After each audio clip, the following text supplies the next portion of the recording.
sining chu te a re achana lung lom nak le achana ngai chiat nak hi katsa a zai hen an si ka thei thiam lo katon mi lung lom nak le nek sak nak fiel te na hi boi pa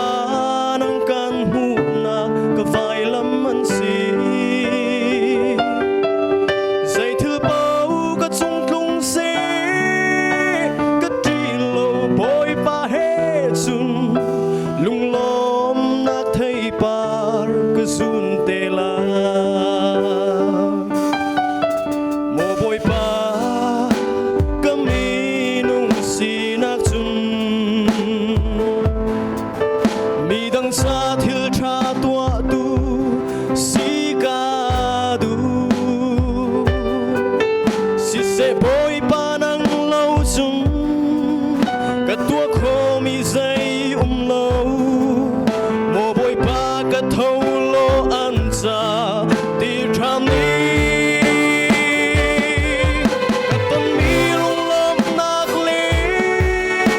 nek sak nak fiel te na hi boi pa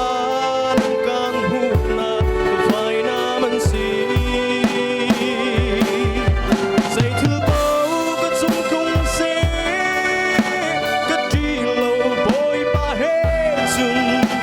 lung lom nak thei pa ka sun te la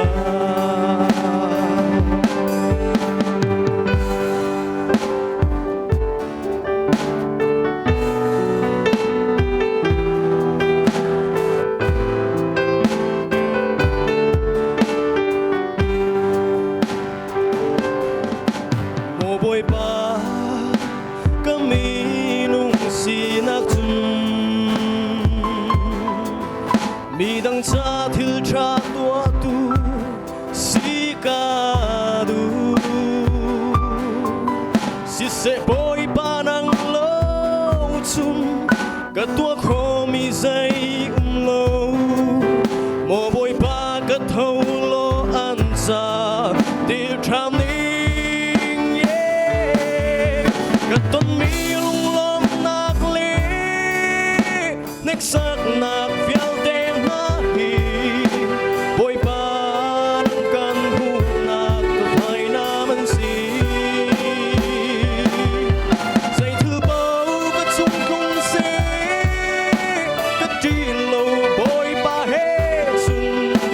lung lom nak thei par ka sun te la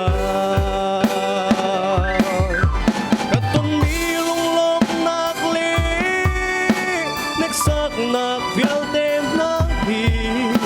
boi pa nang kan hu na ka vai na man si zai thu pau ka chung kung se ka ti lo boi pa he chun lung lom nak thei pa ka sun te la lung lom nak thei pa